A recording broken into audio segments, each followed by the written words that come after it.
Bonsoir à tous, mesdames et messieurs, et bienvenue au journal sur CAMnews 24. Un seul titre à la une de cette édition.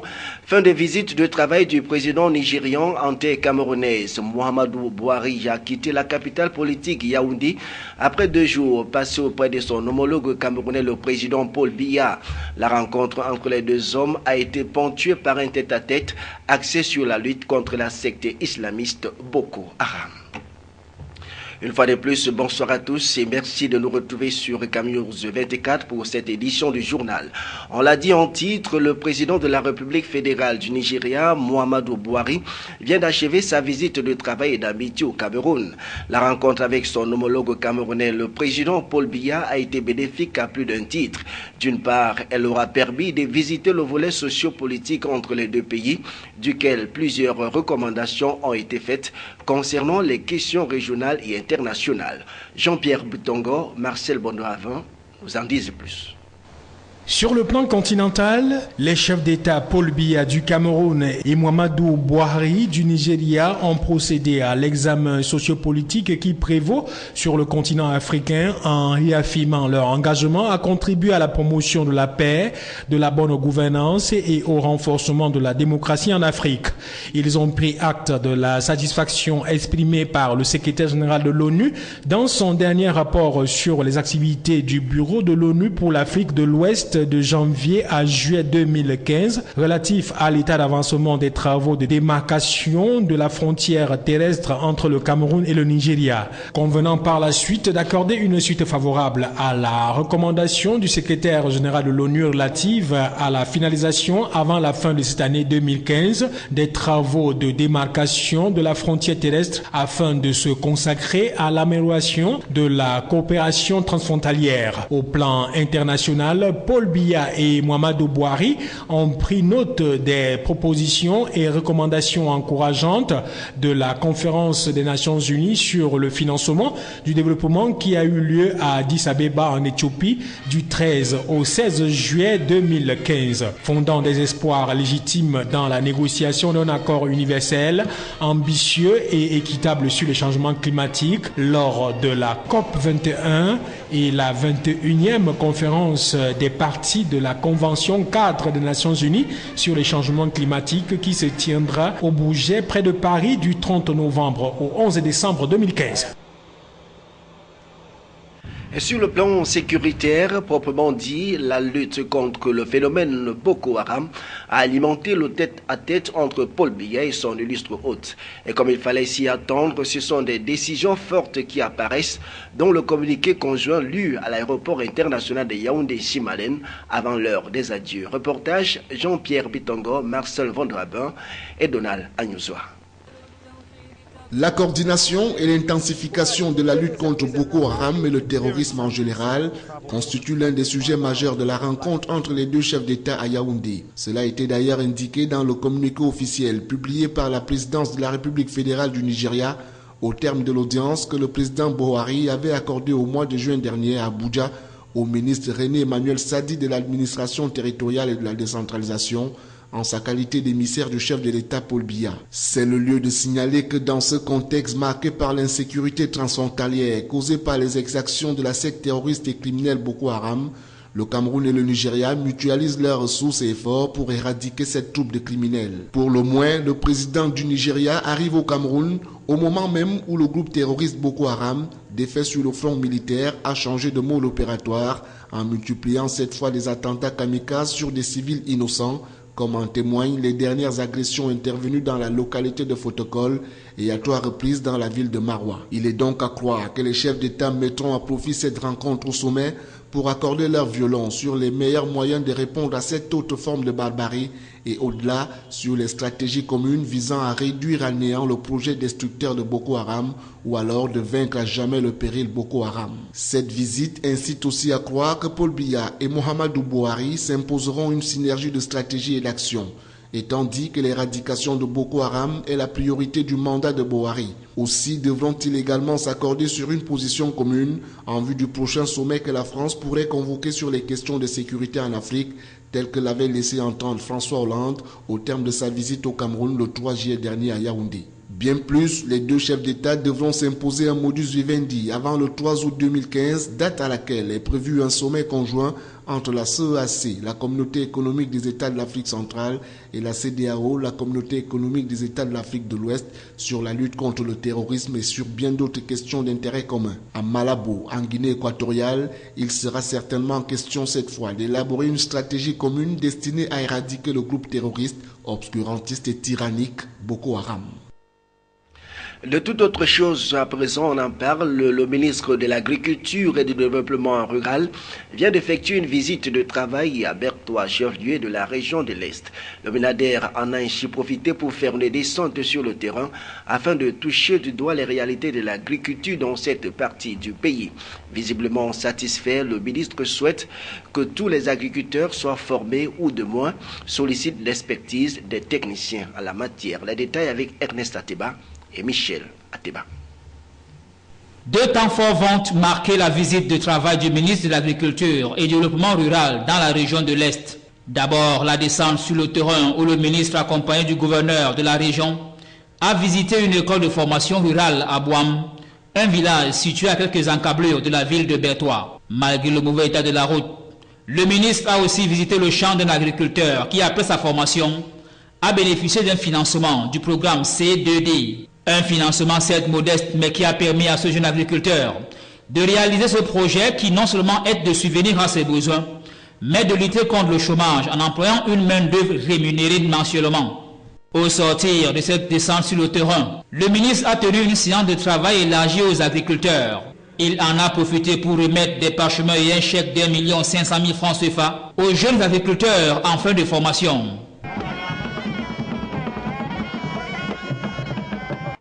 Dans la capitale économique, l'on parle de l'assainissement du secteur de la publicité au Cameroun. Rappelons que les officiers de police à compétence spéciale du ministère de la Communication déjà formés à connaître avec autorité les infractions commises dans le cadre de la loi régissant la publicité au Cameroun.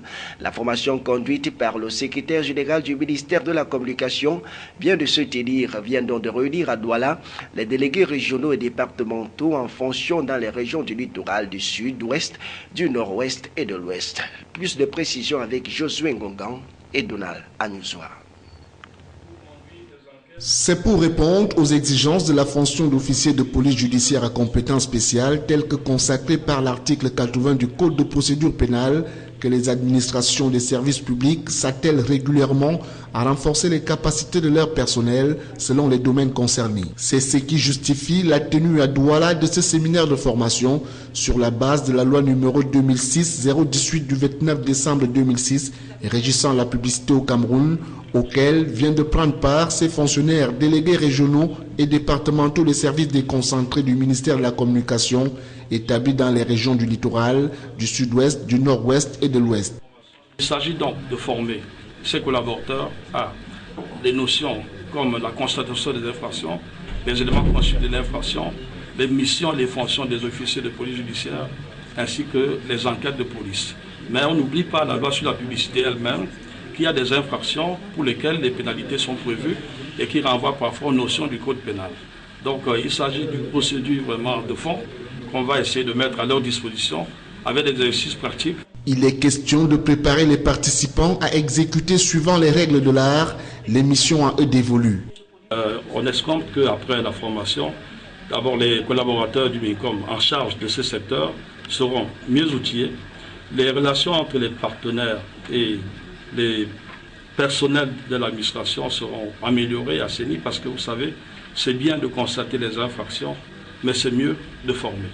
Il est donc clair que les infractions commises dans le cadre de la loi régissant la publicité au Cameroun seront concomitamment constatées par les officiers de police judiciaire à compétence générale et des officiers de police judiciaire à compétence spéciale pour ce qui est du département ministériel en charge des questions de publicité. Lutte contre la secte islamiste Boko Haram, on en parle encore avec le gouverneur de la région de l'extrême nord, Mindy Awa Bakari, qui vient d'organiser une réunion de concertation avec toutes les parties impliquées dans la sécurité des biens et des personnes. Cette réunion visait à mettre en place des dispositions pratiques pour renforcer la sécurité dans cette partie du pays, visée donc par les adeptes de Boko Haram. Célestin Taboulich pour plus de précisions. Le lendemain des attentats suicides perpétrés à Fotokol et dans la ville de Maroua, faisant une cinquantaine de morts et plus d'une centaine de blessés, le gouverneur de la région de l'extrême nord vient de présider ce jeudi 30 juillet une grande réunion de concertation pour lutter efficacement contre Boko Haram qui semble avoir changé de mode opératoire. Les actions qui ont été arrêtées sont connues de tous. C'est la vigilance du quartier, de la nation, mais le renseignement et la dénonciation. Les forces font le travail avec brio et les populations doivent plus que par le passé signer pour tout. Le comité de vigilance a été régularisé, les chefferies traditionnelles également. Le secteur du tourisme, le secteur du transport, personne n'a été modifié. La réunion qui a mobilisé tous les préfets et sous-préfets de la région, les parlementaires, les autorités religieuses et traditionnelles, les opérateurs économiques, bref, toute la fine crème politico- et socio-économique de la région a débouché sur des résolutions visant à stopper l'hémorragie que fait couler les terroristes à travers des attentats kamikazes. Mindy Awa Bakari a durci le ton et appelle à la collaboration des uns et des autres afin de botter hors des frontières ces terroristes aux idéologies obscurantistes et tyranniques qui endeuillent de nombreuses familles. À cet effet, des mesures sécuritaires ont été élaborées et mises sur pied visant à mettre les populations à l'abri des actions terroristes. Pour que ces mesures portent des fruits, le gouverneur a lancé un appel pour que toute la population puisse coopérer en étant elle-même vigilante et en dénonçant systématiquement tout comportement suspect autour d'elle. Des mesures que les populations trouvaient salutaires. Nous à sa juste valeur cette initiative prise par le gouverneur de la région pour pouvoir convoquer les forces vives de la région, surtout du département de Djamari, pour voir ensemble comment conjuguer les efforts afin d'éradiquer et de faire face à cette nouvelle stratégie prise par Boko Haram. De conscience collective, vous avez vu la qualité des interventions et des propositions qui ont été données lors de cette réunion. Je crois que tout le monde a mesuré, n'est-ce pas, l'ampleur de la situation dans laquelle nous nous trouvons actuellement et que les résolutions qui sont prises, c'est des résolutions très pertinentes. Il nous reste seulement à passer la communication, n'est-ce pas, à toutes les populations. L'initiative est à saluer parce que ce qui manque le moins à tous les niveaux chez nous au Cameroun, c'est le dialogue. Avec le dialogue, on peut dissiper beaucoup de malentendus. Le numéro 1 de la région appelle la population à une vigilance tous azimuts et demande à ces dernières d'adhérer au concept de défense populaire en mettant sur pied des comités de vigilance. En sus de ces mesures, Mindy Awa Bakari a demandé aux forces de défense et de sécurité de mettre plus de rigueur dans les contrôles. Programme d'investissement prioritaire 2016-2018 de la région du Nord, l'on s'assure de la cohérence, de la priorisation, de la programmation des projets pertinents. À Garoua, les travaux dirigés par le chef de mission du ministère de l'économie, de la planification et de l'aménagement du territoire étaient présidés par le secrétaire général des services du gouverneur du Nord. Les précisions avec Giscard Amanboni. Les préfets des 4 départements que compte la région, les magistrats municipaux des 21 communes du Nord, les députés, les sénateurs et les forces vives du Nord ont tous pris part aux travaux des ateliers régionaux d'élaboration des projets d'investissement prioritaires pour le compte de l'exercice 2016-2018. Il est question de prendre en compte les aspirations des populations à la base dans l'exécution des projets de développement. À cet effet, une enveloppe de 36 milliards a été accordée à l'ensemble du territoire en autorisation d'engagement, dont 25 milliards en crédit de paiement 2014 afin de financer ces projets. Il en ressort qu'à ce jour, le taux moyen d'exécution est d'environ 80% sur l'ensemble du territoire, selon les rapports des délégués régionaux. Un certain nombre de constats, un certain nombre de difficultés ont été évoqués. Fort des recommandations qui ont été remontées au ministre de l'économie, nous avons donc jugé bon de descendre sur le terrain pour venir consolider avec eux la base de données qui a été élaborée sur la base d'un certain nombre de projets qu'eux-mêmes ont envoyés. Malgré les difficultés liées à l'estimation des coûts, il est nécessaire d'avoir un bon devis pour l'exécution sans délai des projets. Aussi va-t-on dénoncer l'attitude de certains entrepreneurs à l'amateurisme avéré. Le représentant du gouverneur, qui ne peindra pas tout en noir, sera particulièrement impressionné par la nature des projets retenus pour le Nord, à l'instar des routes, la construction et réhabilitation des écoles, la construction des dallos et la réalisation des forages. Il est donc nécessaire de mettre tout en œuvre pour qu'à la fin des travaux de Garoua, l'on ressorte avec des projets bien ficelés qui éviteront les chiffres exorbitants. À l'issue de ces assises, la région du Nord disposera d'un programme d'investissement prioritaire 2016-2018 mis à jour, approuvé et validé par l'ensemble des acteurs locaux. Un seul titre a retenu de cette édition qui se referme bientôt, fin de visite de travail du président nigérian et camerounaise. Mohamedou Bouhari a quitté la capitale politique Yaoundé après 2 jours passés auprès de son homologue camerounais, le président Paul Biya. La rencontre entre les deux hommes a été ponctuée par un tête-à-tête axé sur la lutte contre la secte islamiste Boko Haram. Mesdames et messieurs, c'était le journal Suika News 24. Merci de l'avoir suivi. Bonne soirée à tous.